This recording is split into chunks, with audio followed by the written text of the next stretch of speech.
Sénégal. Sud FM. Il est 18h. Mesdames, Messieurs, bonsoir. À la une de ce 18h à Sédhiou, le seul cas communautaire détecté hier a déjà contaminé 25 de ses contacts. Pendant ce temps, le malade fait circuler des vidéos et audios à travers les réseaux sociaux pour démentir son infection au Covid-19 qu'il qualifie de mensonge grossier. Risque de redéploiement du coronavirus dans les établissements scolaires. Le syndicat des inspectrices et inspecteurs de l'éducation nationale du Sénégal alerte. La date du 4 mai annoncée pour la reprise des enseignements et apprentissage est inopportune. Il faut beaucoup de prudence selon le SIENS qui demande à la tutelle de ne pas céder à la précipitation. L'on s'intéresse également aux entreprises fortement impactées par le Covid-19. L'inquiétude plane sur le paiement intégral des salaires à la fin de ce mois d'avril. À Guinaw Rail Sud, 3207 ménages ont bénéficié de l'aide alimentaire d'urgence, 1546 à Yène. La distribution a démarré ce mardi dans ces deux communes pilotes. En Côte d'Ivoire, l'ancien chef de la rébellion Guillaume Soro, candidat à la présidentielle d'octobre 2020, a été condamné à 20 ans de prison pour recel de détournement de deniers publics et blanchiment de capitaux. Info Eco va boucler cette édition mise en onde par Alassane Wade. Sud-Soir. Marie-Rosalie Ndiaye. L'épidémie de Covid-19 poursuit sa progression dans le pays. Le bilan grimpe à 823 cas diagnostiqués positifs, 87 nouvelles contaminations annoncées ce mardi. Il s'agit de 86 cas contacts suivis par les services de santé et un cas issu de la transmission communautaire détecté à Niaritali. 2 cas graves sont actuellement pris en charge dans les services de réanimation de l'hôpital Fann et de l'hôpital principal. Et c'est l'inquiétude du jour à Sédhiou. Le seul cas communautaire détecté lundi dans la région a déjà contaminé 25 de ses contacts, révèle Marie-Khémesse Ngom Ndiaye, directrice de la santé. Ce mardi 28 avril 2020, le ministère de la Santé et de l'Action sociale a reçu les résultats des examens virologiques ci-après. Sur 873 tests réalisés, 87 sont revenus positifs, soit un taux de positivité de 10,4%. Les tests positifs sont répartis comme suit. 86 contacts suivis par nos services. À ce sujet, il faut noter que le seul cas communautaire détecté à Sédhiou hier a déjà contaminé 25 de ses contacts. Un cas issu de la transmission communautaire identifié à Niaritali. 12 patients hospitalisés ont été contrôlés négatifs et déclarés guéris. 2 cas graves sont pris en charge dans les services de réanimation de l'hôpital de Fann, l'hôpital principal. L'état de santé des autres patients hospitalisés est stable.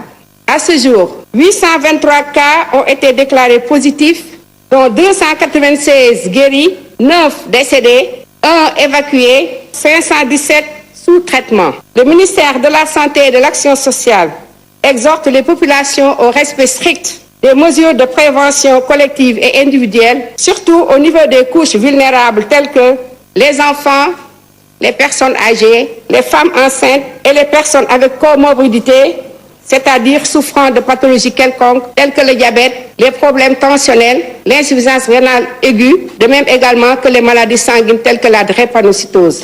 25 nouvelles infections issues du seul cas communautaire d'hier. La vitesse de propagation installe désolation et inquiétude chez les populations.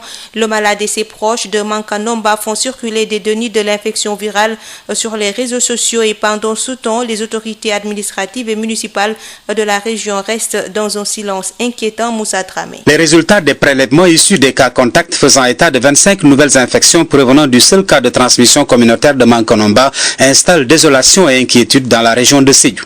Très inquiet parce que vraiment, avec 25 cas déjà, ces 25 cas, certainement ont eu des contacts ailleurs. De village à village, ils se rendent visite chez eux. Ça, c'est très difficile pour nous. C'est délicat, c'est très délicat. Certains sont même outrés que ce malade ait fait ce long parcours de Louga à Sédhiou sans en être inquiété. Le gars, comment il peut sortir de Louga et venir jusqu'à Casamance sans être inquiété. Ça vraiment, moi ça m'étonne. Moi vraiment, je ne peux pas tolérer ça. Il vient jusqu'à Sédhiou, il a dépassé combien de régions? Ce matin, les rues sont presque désertes et la ville est balayée par un grand coup de vent qui fait voyager d'épaisses couches de poussière. Et manifestement, c'est toute la population de Sédhiou qui semble être tétanisée par cette ascension fulgurante de la propagation, inquiétude légitimée par les contacts que les personnes suspectes ou infectées auraient eu avec leurs proches. Pour l'heure, difficile de savoir les dispositions pratiques prises, d'autant que depuis hier, date de l'apparition du premier cas testé positif au Covid-19 à Sédhiou, impossible pour la presse d'entrer en contact avec les autorités et aucun point de presse n'est à l'ordre du jour. Pendant ce temps, des vidéos et audios circulent sur les réseaux sociaux venant du malade lui-même et de ses proches de Mankonomba, arguant qu'il n'en est absolument rien d'autre que du mensonge grossier, d'où l'urgence de renforcer la dynamique communicationnelle pour exiger la discipline et le respect des gestes barrières afin de rompre la chaîne de propagation du virus. Moussa Dramé, Sédhiou, Sud FM. 2 femmes enceintes déjà infectées par le virus hospitalisées à Fann. L'une des patientes avait présenté une menace, mais les autorités sanitaires ont pu gérer les 2 cas. Guéris, leur état de santé sont satisfaisants. Leur grossesse se déroule normalement. Les précisions de Ndeye Bigué Bambodj, la présidente de l'Association nationale des sages-femmes d'État du Sénégal, qui appelle les femmes enceintes à plus de vigilance. On l'écoute avec Ndeye Hadidjo. Oui, de sources sûres, nous avons eu écho de 2 femmes qui étaient au courant du mois en début du mois d'avril, 2 femmes qui étaient hospitalisées à l'hôpital de Fann, dont l'une est porteuse d'une grossesse jeune, ça veut dire une grossesse de moins de 4 mois, et l'autre avait une grossesse de près de 7 mois. Et ceci déjà démontre que les femmes enceintes sont toujours à risque autant que les populations, mais comme elles sont des personnes vulnérables, le risque est beaucoup plus important. C'est pourquoi nous devons donner tous les moyens aux structures de santé, mais également aux sages-femmes pour pouvoir permettre d'aider ces femmes-là à pouvoir bénéficier des soins de santé de la mère et de l'enfant, mais tout en évitant la contamination du coronavirus. Est-ce que le coronavirus avait impacté sur leur grossesse? Il y avait une d'entre elles, parmi les 2, il y a une d'entre elles qui faisait ce qu'on appelle une menace d'accouchement prématuré, et on avait été alertés et nous avions pris toutes les dispositions pour pouvoir aider cette personne-là à pouvoir accoucher normalement, mais également prendre en charge son bébé qui risquait d'être un grand prématuré. Donc, mais heureusement, le traitement s'est bien passé, elles ont recouvré la santé et leur grossesse évolue normalement actuellement. 87 nouveaux cas testés positifs au coronavirus, un chiffre record enregistré aujourd'hui et qui démontre que la pandémie a pris une courbe ascendante, et à ce rythme, le Sénégal n'est pas loin d'atteindre la barre des 1000 cas, comme c'est le cas d'ailleurs dans beaucoup de pays en Afrique. Le point avec Ndeye Mariam Ndiaye. Ce 28 avril, le continent africain compte 1467 décès confirmés pour 33 273 cas enregistrés et 10 091 guérisons. Ici au Sénégal, la pandémie continue son ascension fulgurante et notre pays a enregistré 823 cas déclarés positifs et n'est pas loin des 1000 cas. D'ailleurs, en Afrique, beaucoup de pays ont dépassé la barre des 1000 cas de Covid-19. C'est le cas en Algérie qui compte 3517 cas de Covid-19, dont 432 décès. Le Maroc, à la date d'aujourd'hui, enregistre 4120 cas de Covid-19, dont 162 morts. L'Égypte, où le tout premier cas de coronavirus a été annoncé, compte actuellement 4782 cas confirmés, dont 337 morts. L'Afrique du Sud est le pays le plus touché par le virus sur le continent africain. Le pays compte à ce jour 4793 cas de Covid-19, dont 90 décès. Le Cameroun est le deuxième pays le plus touché d'Afrique subsaharienne, derrière l'Afrique du Sud. Il y a 1705 cas répertoriés aujourd'hui, dont 58 décès. D'autres pays eux aussi ont dépassé la barre des 1000 cas. Il s'agit entre autres du Ghana avec 1550 cas, le Nigeria 1337 cas, la Guinée 1163 cas, Côte d'Ivoire 1164 personnes atteintes, et dans la majorité de ces pays, les dirigeants ont opté pour le confinement total pour endiguer la pandémie, une stratégie qui pour le moment n'est pas à l'ordre du jour dans le pays de la Teranga. Le gouverneur de la région de Kaolack met en garde les auteurs des audios qui démontrent l'existence d'un deuxième cas de corona à Kaolack.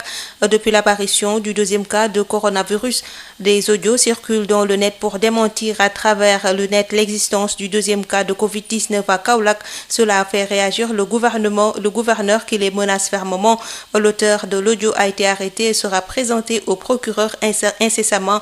Alioune Badara Mbengue, gouverneur de Kaolack, au micro de Mamadou Camara. Ceux qui essaient de démentir l'existence de ce cas racontent des histoires.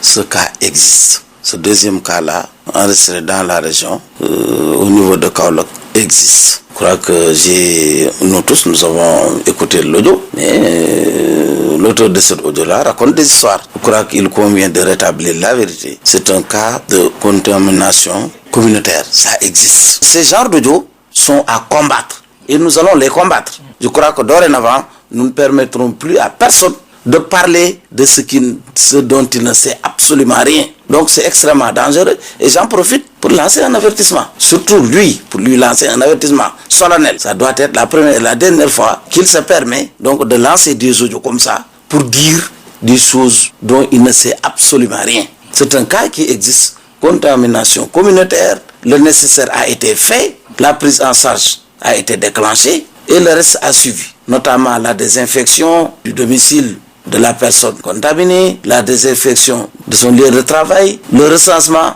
de tous les cas contacts qui ont été aussi confinés quelque part dans une structure hôtelière de Kaolack. Et le reste suit son cours. À l'instant, le gouverneur de Kaolack qui met en garde les auteurs des audios qui démontrent l'existence d'un deuxième cas de coronavirus dans la région. À démarrage de la distribution de l'aide alimentaire d'urgence dans la commune de Guinaw Rail Sud, 3207 ménages ont bénéficié de kits, soit 57% de la population. À Yen, 1546 ménages ont reçu leur kit. Moussa Thiam. Bon d'enlèvement à la main des bénéficiaires sur des sièges espacés de plus de 1 mètre pour respecter la distanciation sociale. Nous sommes à l'école à Pix, dans la commune de Guinaw Rail Sud. Première étape de la distribution de l'aide alimentaire. Ici, 3207 ménages sont bénéficiaires, renseigne Abdoulaye Diop, maire de la commune. Nous avons 3207 ménages ciblés, dont les 1091 sont vraiment de l'ERNU et les 2116 surtout ouvrent vraiment de l'extension. Ce bénéficiaire, menuisier métallique de son état, estime que ça ne roule pas pour lui ces derniers temps avec cette pandémie. Il nous aubaine avec plusieurs jours de